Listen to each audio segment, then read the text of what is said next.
السلام علیکم ورحمۃ اللہ وبرکاتہ۔ میرا نام ہے عابد علی اور میں اپنے چینل علامہ عابد علی اشرفی سے آپ سے مخاطب ہوں۔ امید کرتا ہوں کہ آپ خیریت سے ہوں گے اور دعا کرتا ہوں کہ اللہ پاک آپ کو سلامت رکھے۔ آج ایک اہم سوال ہے، کیا تھوک نگلنے سے روزہ ٹوٹ جاتا ہے؟ تو رمضان المبارک میں روزہ رکھنے کے بعد کئی لوگ غیر ضروری وسوسوں میں مبتلا ہو جاتے ہیں۔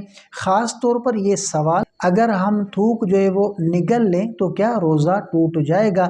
بعض لوگ ہر تھوڑی دیر کے بعد تھوک کو باہر پھینکنے کی کوشش کرتے ہیں، جس کی وجہ سے وہ روزے میں غیر ضروری تکلیف محسوس کرتے ہیں۔ لیکن اصل حقیقت کیا ہے؟ کیا واقعی عام تھوک نگلنے سے روزہ ٹوٹ جاتا ہے؟ تو آئیں قرآن اور حدیث اور اسلامی تعلیمات کی روشنی میں اس مسئلے کا صحیح جواب تلاش کرتے ہیں۔ تو ویڈیو کو آخر تک لازمی دیکھیں۔ سب سے پہلے قرآن کریم کی رہنمائی۔ اللہ تعالیٰ فرماتے ہیں، ترجمہ: اللہ تم پر دین میں کوئی سختی نہیں رکھنا چاہتا، یعنی روزے کے مسائل میں بھی غیر ضروری سختی نہیں رکھی گئی۔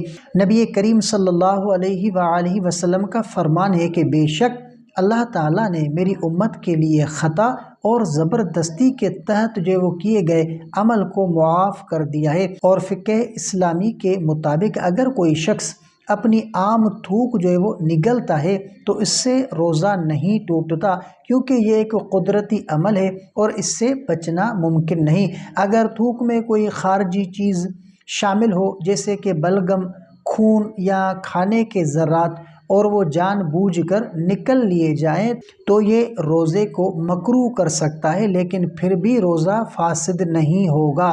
جان بوجھ کر تھوک کو جمع کر کے نکلنے کو مکروہ کہا گیا ہے، لیکن اس سے بھی روزہ باطل نہیں ہوتا۔ یہ واضح ہو گیا کہ محض تھوک نگلنے سے روزہ نہیں ٹوٹتا۔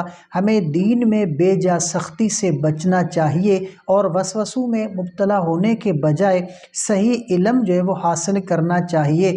اگر آپ کو یہ معلومات مفید لگے تو اسے دوسروں کے ساتھ شیئر کریں تاکہ سب لوگ اس غلط فہمی سے بچ سکیں۔ تو اگلی ویڈیو تک کے لیے اپنا بہت سارا خیال رکھیں اور ہمیں اپنی دعاؤں میں یاد رکھیں۔ السلام علیکم ورحمۃ اللہ وبرکاتہ۔